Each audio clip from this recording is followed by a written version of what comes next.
국민 여러분 안녕하십니까? 인도 태평양 전략연구원에서 방영 중인 공작관 TV 그레이트 게임 최수용입니다. 오늘도 저희 방송을 애청하시는 전국 원근 각지의 대한민국의 국민 여러분, 그리고 해외에 계시는 동포 여러분, 모든 분들께 감사를 드립니다. 제가 오늘 전해올 이야기는 북한과 중국산 마약이 전국의 학원가에 퍼지고 있는 이유에 대해서 말씀을 전해드리려고 합니다. 최근 서울 강남의 학원가를 중심으로 해서 북한 및 중국산 마약이 대거 퍼지고 있다고 하죠. 집중력 강화에 도움을 주고 잠이 안 오게 하는 약이라고 하면서 팔리고 있다고 하는데, 학생들은 단순하게 이 약을 바카스 정도로 생각을 하고 마시는 경우가 많이 있다고 합니다. 그뿐만이 아니라 전국의 학교와 학원 근처에서 빨아먹는 막대사탕 형태의 마약들 또한 널리 퍼지고 있습니다.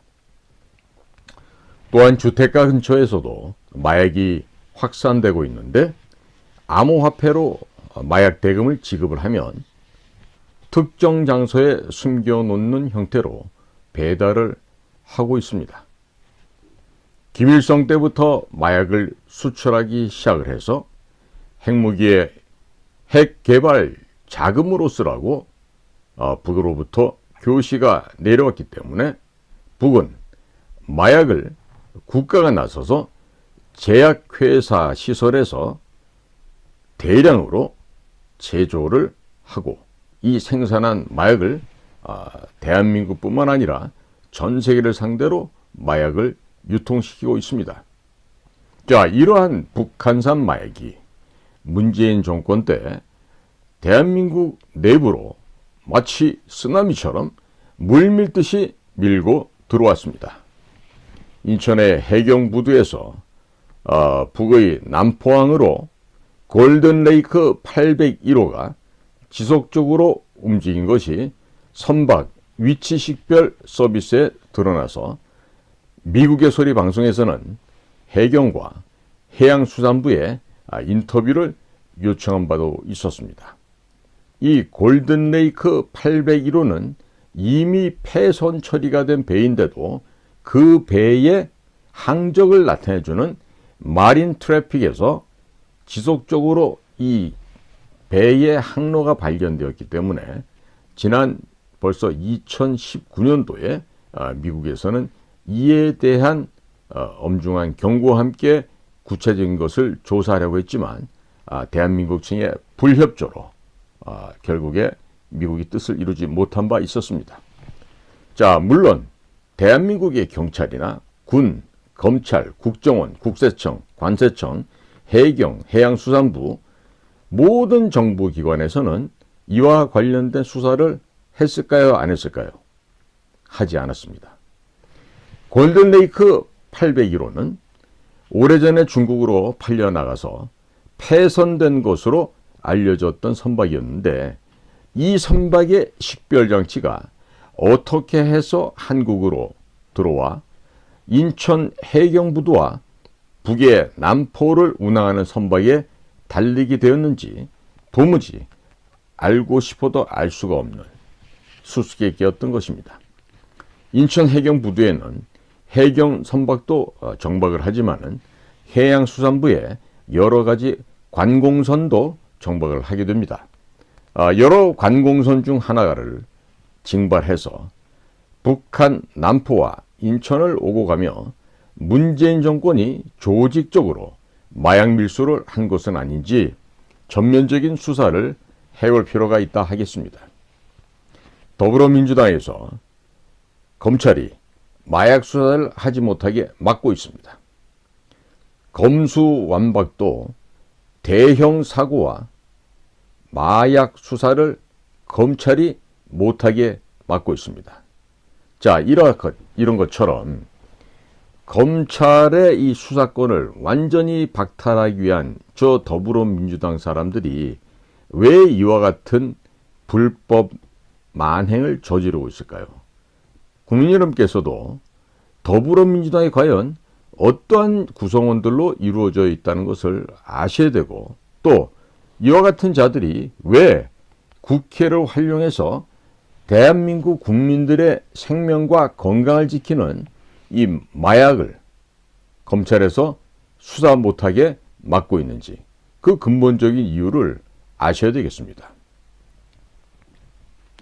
자, 이대준 씨라고 하는 그 해양수산부 공무원이 서해상에서 본인이 타고 다니던 그 선박으로부터 대략 30km가 떨어진 북한 지역에서 발견되었다. 이 사실은 우리가 보통의 상식으로는 납득할 수 없는 매우 기묘한 일이었고, 또 당시 문재인 정권이 무엇인가를 급하게 숨기고 은닉하려고 했던 정황들을 보면 북한과 인천 사이에서 마약을 운반하던 우리 정부의 관공선에서 이상한 점을 발견한 해수부 공무원이 이의를 제기하게 되자 물에 빠뜨려서 죽이고 증거를 은폐하려고 했던 것은 아닌지 합리적인 의심이 든다고 하겠습니다. 전라도 지역의 조폭들이 북한산 마약을 중국을 거쳐서 한국으로 반입한 뒤에 전라도 출신의 경찰들, 경찰대학 출신의 경찰들, 청와대에서 근무하던 경찰들의 비호를 조직적으로 받으면서 강남의 유흥 주점에서 대량으로 유통을 시키다가 우연한 계기에 적발된 사건이 바로 그 유명한 버닝썬 사건입니다. 당시 문재인과 이낙연이 연달아 강력한 수사를 지시했죠. 물론 입에 발린 소리들입니다마는, 아울러 민감용이라는 그 경찰청장도 경찰에 무슨 명운을 걸고 수사를 하겠다고 했지만 제대로 밝혀진 것은 전혀 없었고, 연예인 몇 명 구속되고 경찰들은 관련된 부서나 관련된 위치에 있던 사람들이 그저 솜방망이 처벌을 받고 흐지부지 끝났던 사실이 있었습니다.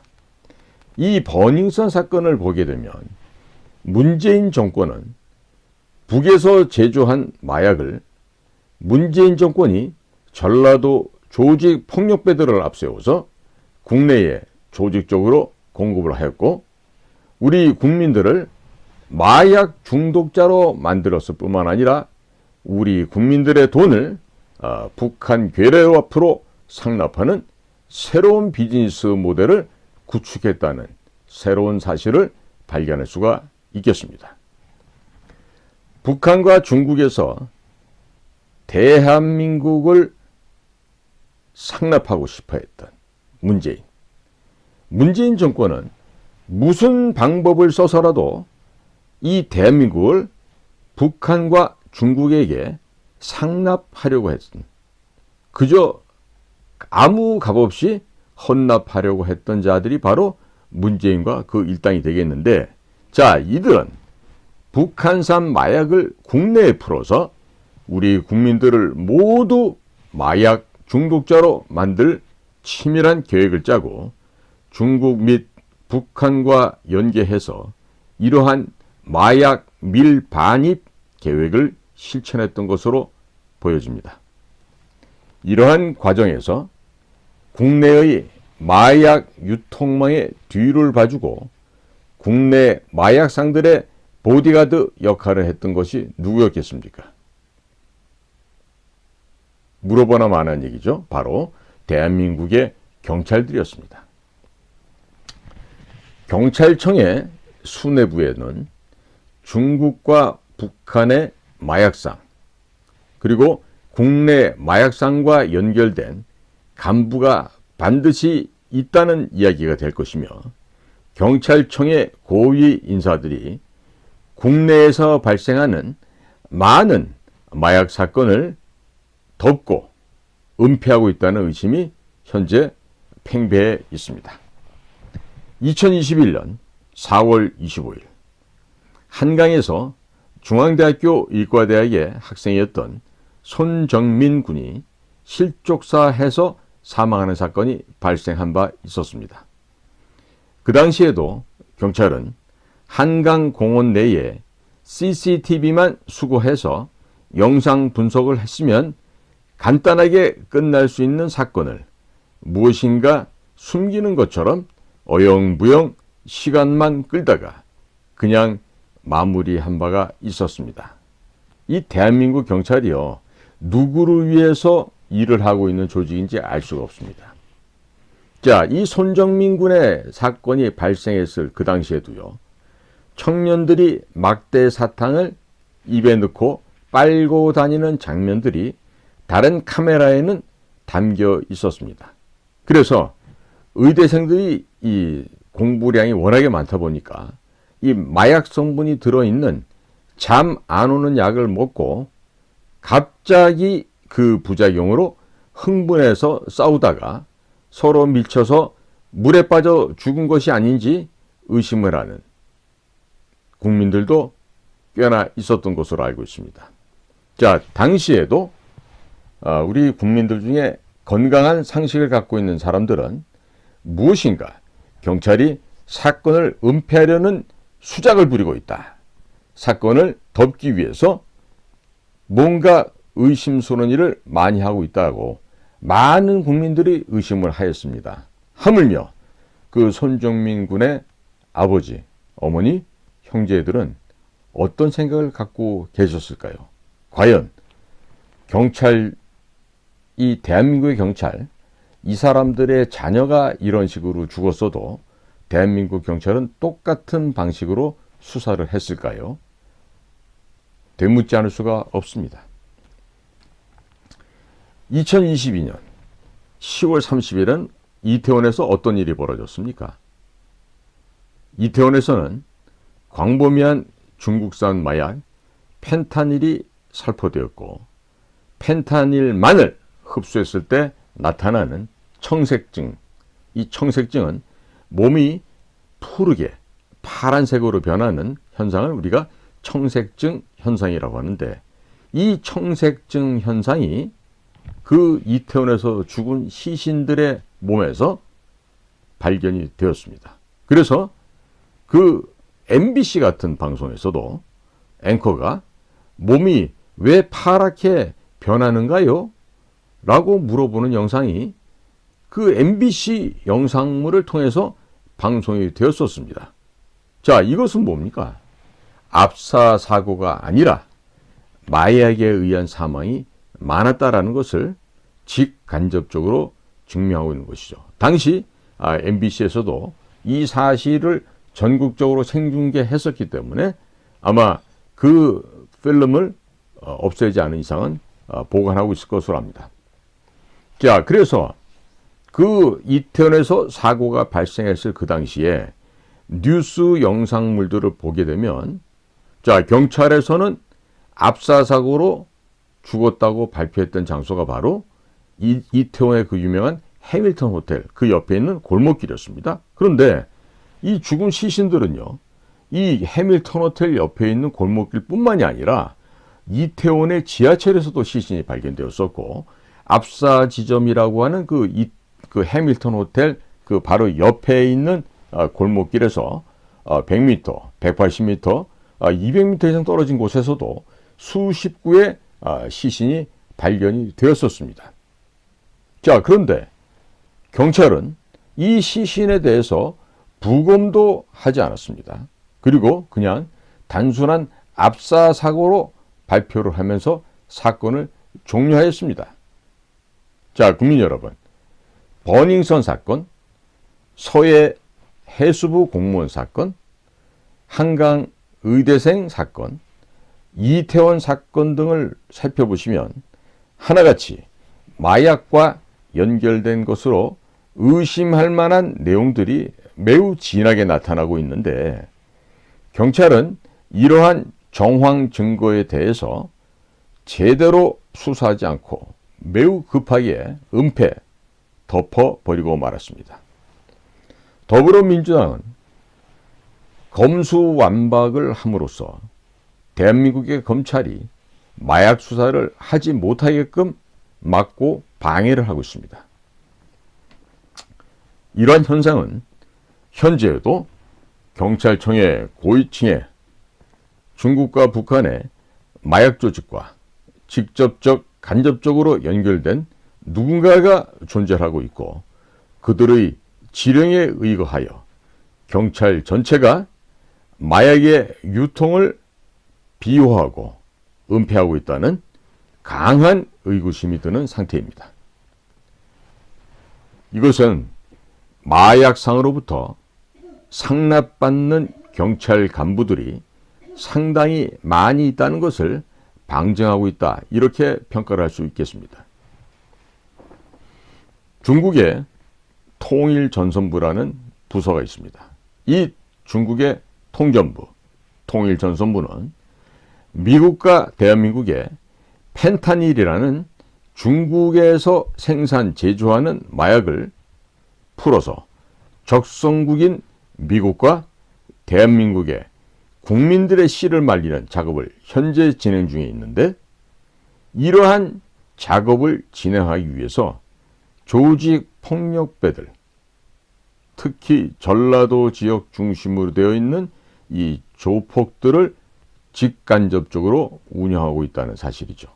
물론 이 조직 폭력배들과 경찰이 한 몸으로 움직이고 있다는 것은 더 이상 강조할 필요조차도 없습니다.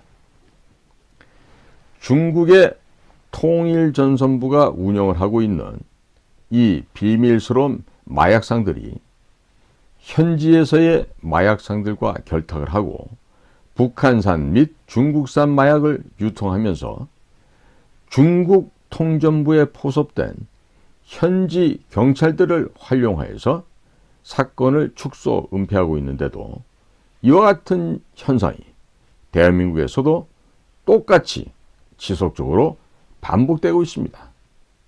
자, 그렇다면 어느 누가 경찰청 내에서 중국과 연결되어 있을지 한번 알아봐야 되지 않겠습니까? 자, 우선적으로 가장 강력한 의심이 드는 사람 1번, 바로 윤희근 경찰청장입니다. 윤희근 경찰청장은 경찰대학을 졸업하고 법학 석사를 중국 사회과학원에서 취득을 하게 됩니다. 통상적으로 법학 분야에서는 석사 학위를 받던 박사 학위를 받던 주로 미국이나 영국 혹은 독일 아니면 일본 등으로 유학을 가는 경우는 많아도 중국으로 유학을 가서 법학 박사를 받는다는 것은 학위를 쉽게 취득하고 다른 용도로 쓸 목적이 아니라면 이 중국에 가서 법학 관련된 학위를 받는다는 것은 대단히 이례적인 사항이다, 이렇게 말씀을 드리겠습니다. 자, 중국共产党은 다당제 국가가 아니죠. 중국 공산당 일당 독재인 중화인민공화국에서 무슨 법이 필요 있습니까? 자, 그리고 중국 법을 연구했다고 하더라도 어디에 쓸 수가 있습니까? 무슨 효용처가 있습니까? 자, 그런데 경찰대학을 졸업을 하고 법학 석사를 취득하기 위해서 중국으로 유학을 갔다는 것입니다. 이것은요, 다분히 다른 의도와 목적이 있었다고 볼 수 있습니다. 우리 국민들은 이 윤희근 씨에 대해서 합리적인 의심을 할 수밖에 없습니다. 자, 중국사회과학원, 이곳은 중국 공산당이 전 세계를 중국 공산당이 지배를 할 목적으로 공산당이 필요한 그런 요원을 양성하는 곳인데 일종의 스파이 양성기관이라 할 수 있겠습니다. 자, 그런데 대한민국의 국립대학인 경찰대학을 졸업을 하고 이런 중국 사회과학원으로 유학을 갔다고 하는 점도 이해가 되지 않지만, 자, 그러면 윤희근이라는 사람이 중국에서 공부하는 동안에 중국 공산당, 특히 통일전선부 요원들이나 안전부에게 약점은 안 잡혔을까요? 이 점도 또한 매우 궁금합니다. 자, 또 한편 대한민국에는 경찰위원회라는 것이 있습니다. 근데 이 경찰위원회도요, 회장이 이 민변 출신입니다. 야, 그리고 좌파 정부 때는 이런저런 이유를 대면서 경찰에서는 중국으로 연수를 다녀온 사람들이 매우 많이 포진해 있었습니다. 자, 그들 모두가 중국 공산당, 중국의 비밀 영향력 공작 사업을 펼치고 있는 통일전선부, 내지는 공안부, 혹은 안전부, 혹은 군대 내의 총참모본부, 이런 곳에 포섭되었다고 보는 것이 타당하겠다고 평가가 됩니다.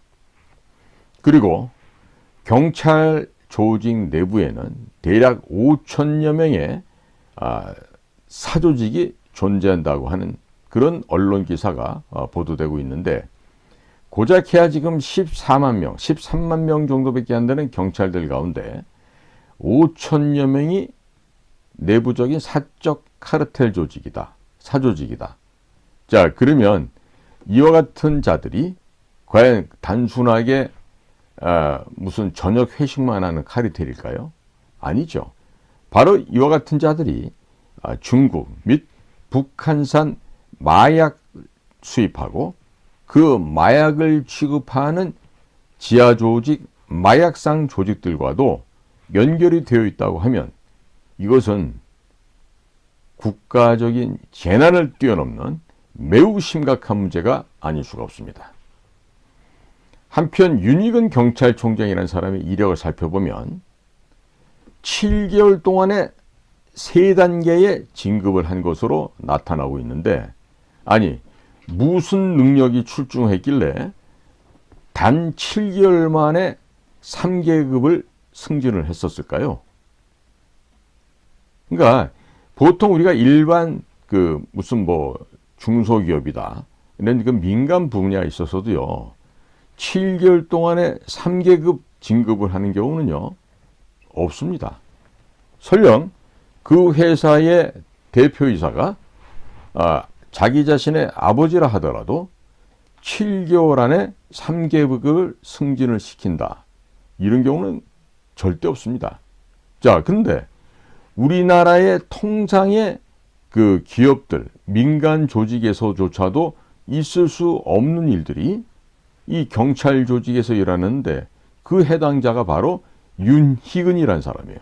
그리고 이자가 경찰청장이 되었는데, 도대체 어떠한 방식으로, 어떠한 원인으로, 무슨 배경으로 이 윤희근이 7개월 만에 3계급을 진급했는지, 승진했는지 조사를 해야 되지 않겠습니까? 자, 그리고 더 심각한 문제. 지금 윤석열 행정부가 친미 정부라고 얘기를 하죠. 또 무슨 검사공화국이라고 이렇게 지금 옆에서들 비아냥거리죠. 자, 그러면 이러한 윤석열 정권에서 중국 공산당의 간첩, 스파이 양성기관인 중국 사회과학원을 졸업했던 그 윤희근이라는 사람을 경찰청장으로 추천한 사람이 누군지 확인해야 되지 않겠습니까? 저는 이 점에서 바로 그 윤희근을 추천하고 천거해서 경찰청장으로 만든 사람, 혹은 그 세력들이 바로 중국의 힘에 의해서 지배당하고 있는 중국의 협력자들, 중국의 조력자, 중국의 간첩일 것이라는 생각이 듭니다. 중국의 통일전선부가 운영하고 있는 마약 유통망, 이 전부 다 지하망들입니다. 이런 마약 유통망들과 직접적으로 연결된 사람이 바로 윤희근을 7개월 만에 3계급으로 진급을 시켰을 것이고, 또 그 자 혹은 그 세력이 윤석열 대통령에게도 윤희근을 경찰청장으로 천거했을 것입니다. 따라서 윤석열 대통령에게 윤희근 경찰청장을 추천한 사람, 그자가 바로 중국 통일전선부의 마약 유통팀과 연결망이라 간주를 하고 우리 이원석 검찰은 이 윤희근에 대한 그 주변을 주도 면밀하게 수사할 필요가 있다고 하겠습니다. 국민 여러분, 더불어민주당이라는 자들이 검찰 수사권을 완전히 박탈하고 수사권을 경찰에게 넘긴 이유를 이제 좀 이해가 가시겠습니까? 2022년 10월 17일부터 28일까지 육해공 해병대와 미군이 실제 장비를 기동하는 충무훈련이 있었습니다.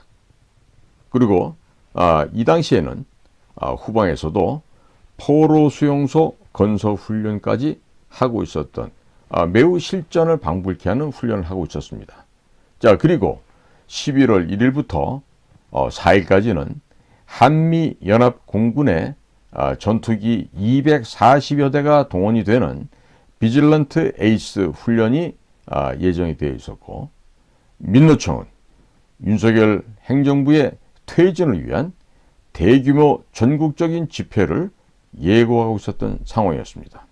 자, 그런데 이와 같이 대구 10월 폭동을 기념하기 위해서 해마다 10월이나 가을이 되면 이 폭동 난동에 집회를 하고 있는 민노총의 동향을 알고 있는 사람이라면 이렇게 움직일 수 없었을 텐데, 윤희근은 바로 그때 휴가를 내고 지방의 산장에서 술을 마시고 휴대폰은 꺼버린 채 잠을 자고 있었다고 하는데, 이게 국가공직자로서 있을 수가 있는 일입니까?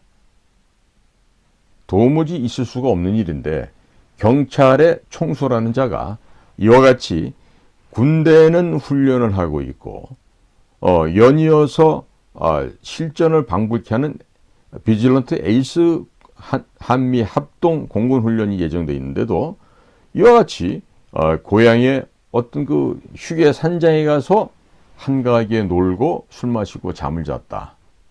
자, 이것은 그의 부하라고 하는 또 다른 사람들의 모습을 보면 일맥상통하는 면을 볼 수가 있습니다. 즉, 문재인이가 임명했다고 하는 용산경찰서장 이임재라고 합니다. 이 이임재 용산경찰서장은 이태원에서 사고가 발생했던 바로 그날 이 사람의 행적을 보면 수상한 점이 한두 가지가 아니죠. 근데 이 사람도 경찰대학 출신의 고향이 전라남도라 그럽니다.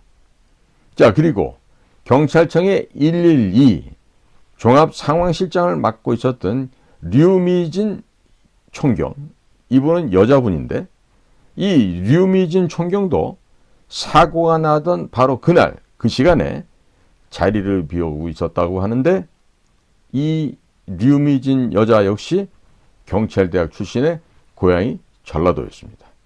자, 참으로 공교롭게도 이태원에서 참극이 발생하던 그 사고 당일 경찰대학 출신의 3명의 경찰 고급 간부들이 근무지를 이탈하는 등 해외 망측한 행동을 벌였는데, 둘은 전라도 출신이요, 한 명은 충청도 출신으로 중국 공산당 스파이 양성기관인 중국사회과학원을 졸업한 바로 윤희근이었습니다. 북한 평양에서는 퇴진이 추모다라고 하는 집회 문구까지 작성해서 지령문으로 하다라는 것이 바로 민노총의 간첩단 수사 과정에서 발견이 되었습니다. 2022년 9월 24일 국내의 인터넷 사이트 중에 하나인 DC 갤러리라고 있습니다.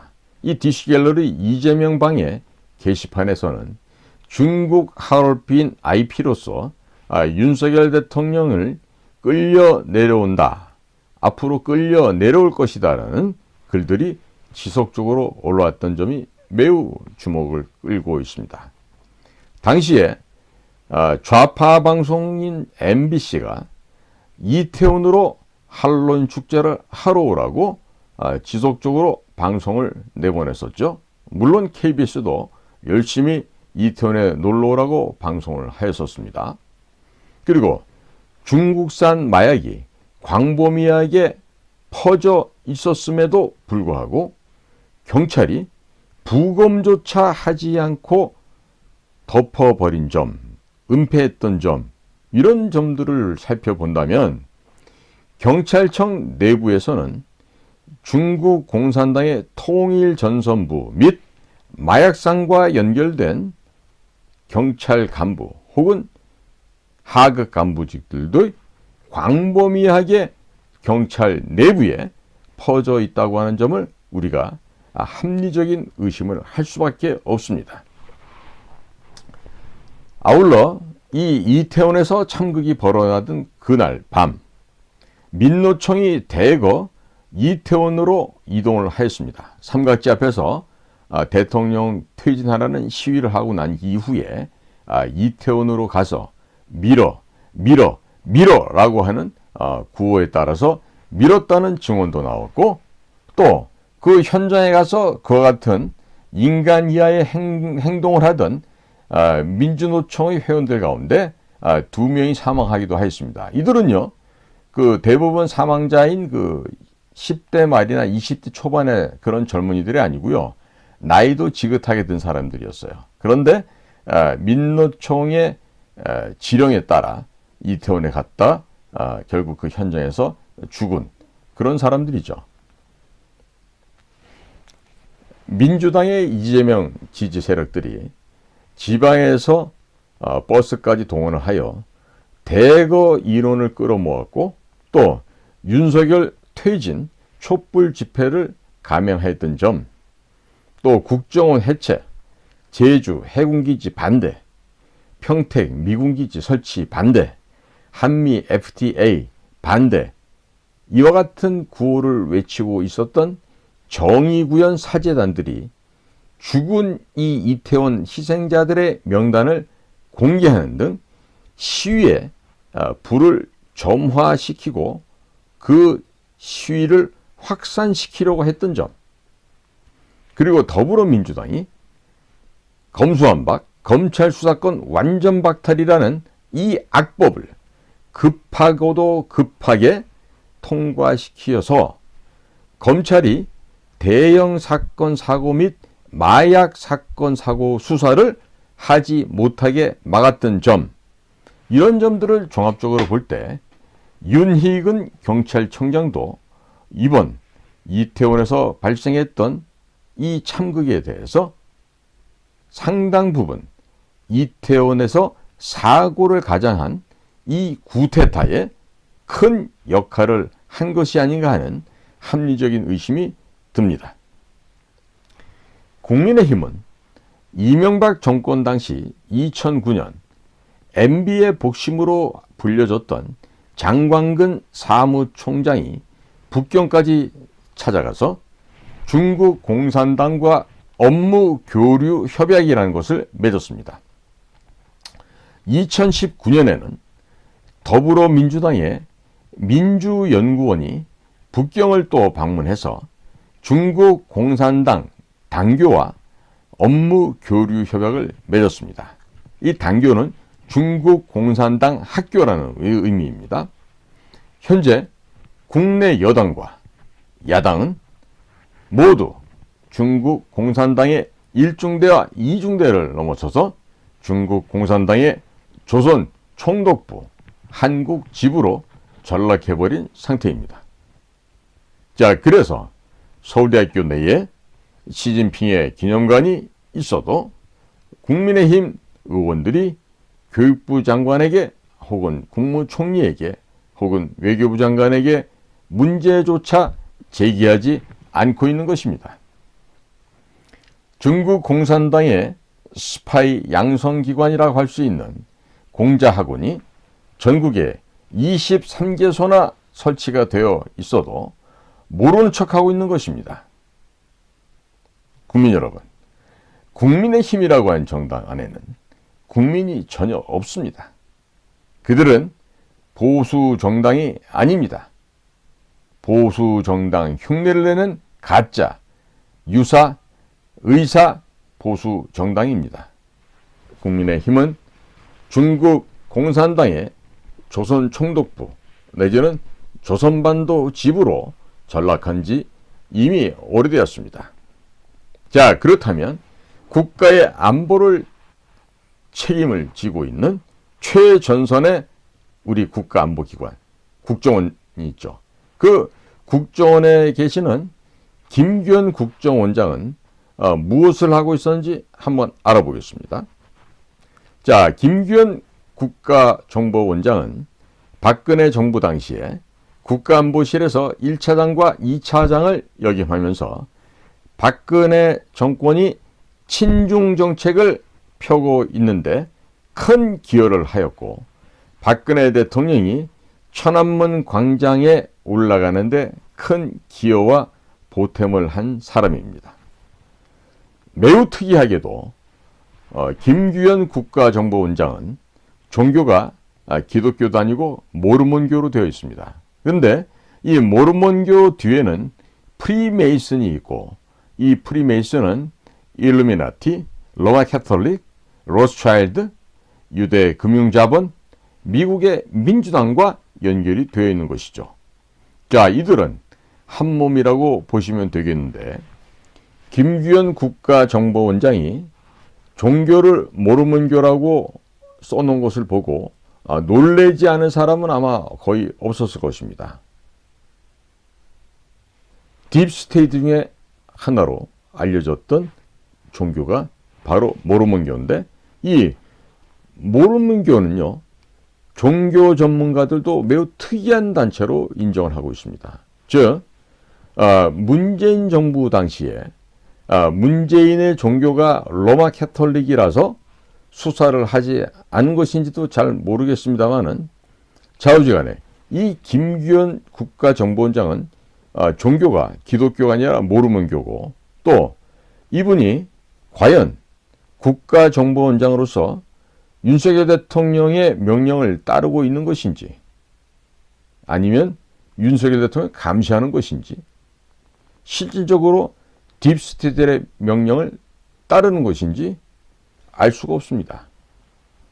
우리 김영현 대통령 경호실 처장님과 또 대통령 경호실에서는 이 김규현 국가정보원장의 정확한 뒷배경이 뭔지 한번 주도 면밀한 조사를 해보시기 바랍니다. 문재인은 우리 역사상 가장 혁혁한 공로를 세운 북의 간첩이었습니다. 문재인이 국정원을 동원하여 국가 기밀을 USB에 담아서 이후에 판문점 도보다리에서 김정은에게 넘겼던 사실은 역사적인 팩트로 사실로 남아 있습니다. 그런데 현재 김규현 국가정보원장은 이 문재인이 제조하고 북으로 건네준 USB에 대해서 전혀 수사를 하지 않고 있습니다.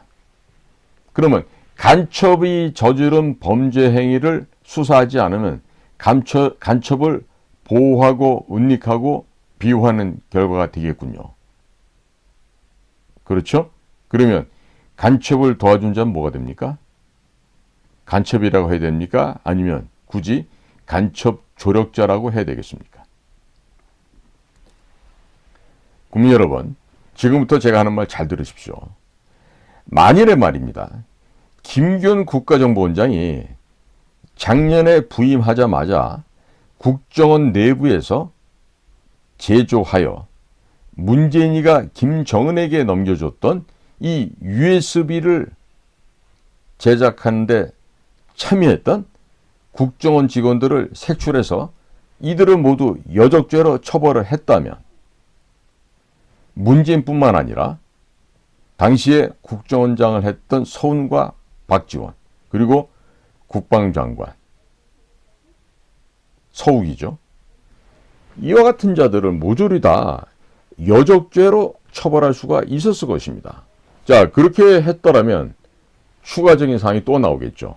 송영무, 문재인 정권 때 국방부 장관 했던 자인데 이 송영무가 국방부 장관을 마치고 집에 간 줄 알았더니 그게 아니라 한국자유총연맹 총재를 했더라고요. 그러니까 연이어서 송영무, 정경두 국방장관을 했었죠.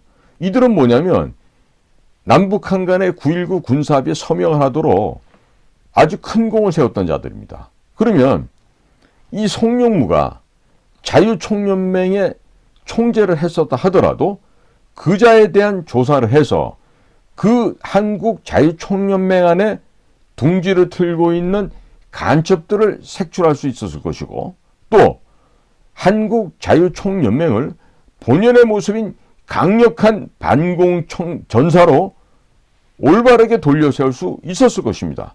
근데 못한 것이죠. 그렇죠. 그러니까 한 사람의 판단 착오와 한 사람의 나태와 게으름으로 인해서 국가정보원이 일을 하지 않았고 그럼으로 인해서 문재인, 서훈, 박지원, 서욱 등등 국가의 반역죄를 지었던 북을 도왔던 이자들을 여적죄로 처벌하지 못했다는 것이 정말로 통탄할 일이 아니겠습니까? 제가 일전에 Cognitive Warfare, 인지전쟁에 대해서 말씀을 드린 적이 있습니다. 지금 현재는요, 중국과 북한에서 인지전을 확산시켜 오고 있습니다. 즉, 가짜 뉴스를 퍼뜨리고 윤석열 정권을 흔들며 국민을 분열시키는 전략을 하고 있는데, 자, 이러한 책동을 송영무라는 자를 잡아서 제대로 조사를 해서 벌을 내렸고, 정경두라는 자, 모든 문재인 정권에 야합했던 자들을 지나간 1년 동안에 단죄를 했더라면은 이 전국에 350만 회원을 가진 한국자유총연맹이 가장 먼저 나서서 이들의 음모를 분쇄했었을 것 아니겠습니까? 전혀 하지 못했습니다. 국민 여러분, 지나간 1년을 이렇게 허송세월을 했다고 하면 그야말로 원통한 일이 아니겠습니까? 그런데 아마 국가정보원장 정도 하면요, 급여만 해도 지금 1년 동안 수억 원을 받아갔을 겁니다. 거기다가 국가정보원장이 쓸 수 있는 그 활동비는요, unlimited, 무한대입니다. 그런데 그 자리에 앉아서 일을 이렇게 한다. 이 정말 진짜 입이 1000개 만개가 있어도 할 말이 없습니다. 자, 이렇게 해서 문재인과 관련된 USB 수사가 제대로 되었으면 말입니다. 문재인이가 중앙선거관리위원회를 동원해서 저질렀던 또 하나의 범죄가 있죠. 울산 시장 선거, 송초로 당선시킨 거, 그 다음에 사전투표, 그 사전투표로 말미암아진 부정투표, 두부정선거, 이것뿐만 아니라 국내에서 창궐하게 된 국내 마약 유통 지하 조직, 이 마약 카르텔을 조기에 수사를 해서 100%는 아니라도 한 97, 8% 정도는 아마 검거하고 색출하고 정리할 수 있었을 것입니다. 그리고 가장 결정적으로 이 수사가 제대로 되었으면요, 이 2020년 4월 15일 날 거짓말로 당선된 국회 있죠? 이 국회가 해산됐을 것입니다. 그런데 아무것도, 그 어떠한 것도 할 수가 없었습니다. 수많은 악법들이 이 국회를 해산시킴으로 해서 무효화할 수 있었습니다. 근데 그게 모조리 다 날아갔습니다. 검수완박도 원천무효가 될 수 있었는데 김규현 국정원장이라는 사람이 문재인이가 제작해서 북으로 건네준 이 USB를 수사하지 않음으로 인해서 따라서 우리 검찰도 힘들어지게 되었습니다. 만일 이렇게 되었더라면 윤석열 대통령이 국정을 운영하는데 한결 수월해졌을 것이고 검찰이 수사권을 회복할 수도 있었을 것입니다. 김규현 국정원장이 문재인이가 김정은에 넘긴 USB를 수사하지 않은 것뿐만 아니라 국정원의 특별활동비, 이게 소위 말하는 우리가 공작비용입니다. 이 국정원의 특별활동비로 지급한 또 하나의 항목이 있습니다. 뭐냐면 김정숙의 옷값, 김정숙의 구두값, 김정숙의 팔찌값, 김정숙의 목걸이값, 김정숙의 반지값 등등 각종 호화, 사치, 폐물을 구입하는 데 사용했던 국가정보원의 특활비, 특별활동비를 수사하지 않음으로 인해서 하마터면 윤석열 대통령이 되치기를 당해서 끌려 내려올 뻔했던 그런 일이 있었습니다. 그게 바로 이태원 사고였죠. 자, 김규현 국정원장, 이분은요, 지금 북에서 획책하고 사주에서 발생한 이태원 사고 관련해서 사고를 가장한 이태원의 참극을 가지고 윤석열 대통령을 탄핵시키려고 했던 이 사건, 그리고 전국적으로 북한 및 중국산 마약이 확산되고 있는 것에 대해서 김규현 당신이야말로 공범입니다 라고 주장을 한다 하더라도 김규현 국가정보원장은 할 말이 없는 상태입니다. 자, 현재 김규현 국가정보원장은 윤석열 대통령이 오래 못 갈 것으로 생각하고 정권이 바뀌었을 때를 대비해서 본인의 몸을 지키는 몸보신을 하고 있다, 이렇게 관측될 수도 있겠습니다. 지금 제가 말씀드렸듯이 국정원장이라고 하는 저 중요한 자리에 앉아서 그 국가정보원장 한 사람이 직무유기를 함으로 인하여 대한민국을 살릴 수 있는, 대한민국을 정상화할 수 있는 절호의 기회를 모두 다 날려버린 것입니다. 따라서 김규현 현 국가정보원장은 역사의 반역자로 기록될 수 있을 것입니다. 박근혜 정권의 국가안보 라인이 대거 감옥에 갔던 사실을 기억하고 계실 것입니다. 그러면 이런 국가안보 라인에 있던 사람들이 거의 모두가 감옥에 갔는데 안 간 사람들이 있습니다. 바로 윤병세 당시 외교부 장관과 김규현 당시 국가안보실 1차장과 2차장을 역임했던 바로 이 두 사람입니다. 이 두 사람, 윤병세, 김규현, 이 사람들은 감옥을 가지 않았습니다.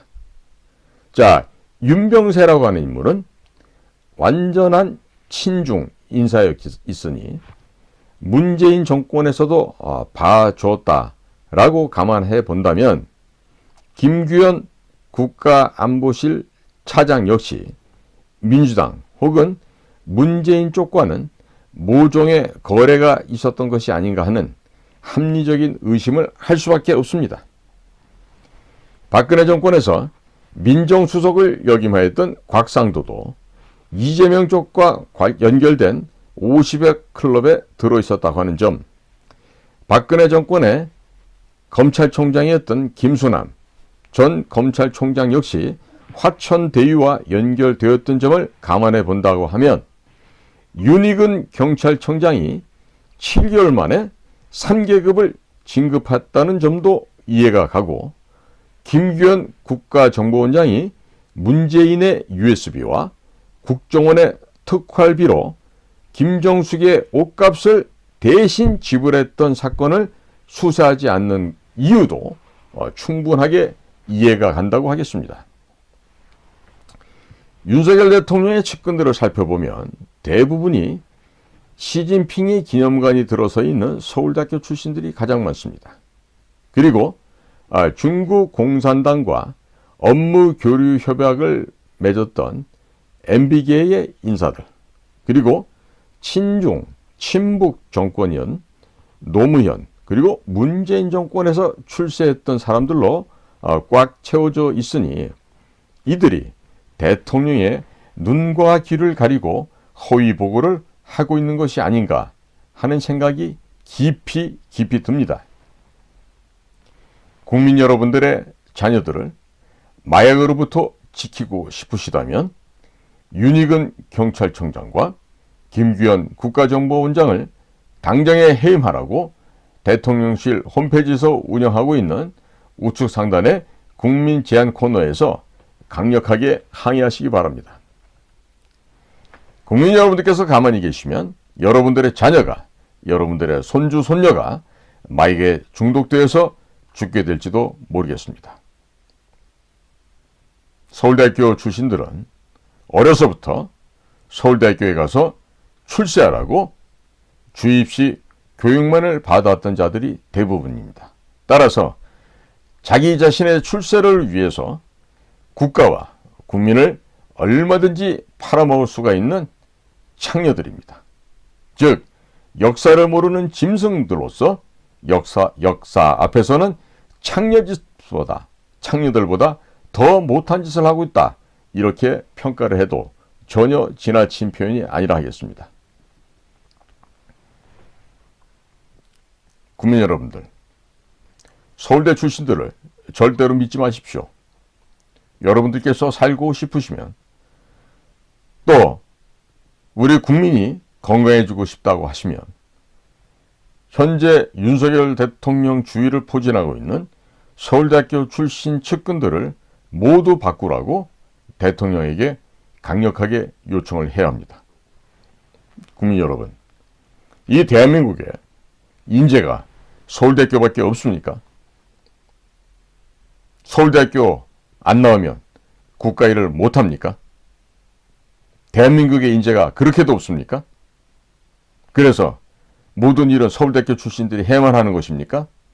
저는 그렇게 생각하지 않습니다. 서울대학교 출신들은 시키는 일을 잘 할 수 있습니다. 하지만 본인 스스로가 알아서 일하는 법을 배우지 못했습니다.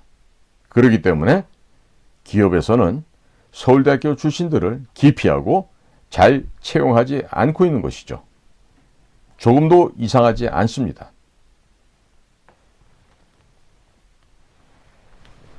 고비용, 저효율이라서 기업에서 퇴출된 자들이 바로 서울대학교 출신들인데, 이러한 자들이 윤석열 대통령 주변에, 옆에 가득 차 있게 되면 앞으로 윤석열 대통령이 모든 책임을 뒤집어 쓰고 불미스러운 일을 당할 수도 있습니다. 국민 여러분, 국민 여러분들의 생명과 재산을 이제는 국가에 의탁하지 마시고 우리 국민들께서 손수 직접 챙기고 지키셔야 하겠습니다. 자, 그만큼 이 나라가 이상한 방향으로 좀 흘러가고 있습니다. 자, 국민 여러분, 살고 싶으십니까? 살고 싶으시면 대통령실 홈페이지 국민제안에 글을 남기시고 여러분들의 주장을 강력하게 전개하시기 바랍니다. 국민 여러분들의 자녀가, 국민 여러분들의 손주가 마약에 중독이 되더라도 아무도 여러분들을 위해서 울어주지 않을 것입니다. 여러분들의 손가락과 여러분들의 마음과 여러분들의 생각이 여러분들 자신과 여러분들의 가족을 지킬 수 있다는 점 꼭 명심해 주시기 바랍니다. 오늘도 저희 인도태평양 전략연구원에서 방영하는 공작관TV 그레이트 게임을 경청해 주셔서 감사를 드립니다. 고맙습니다.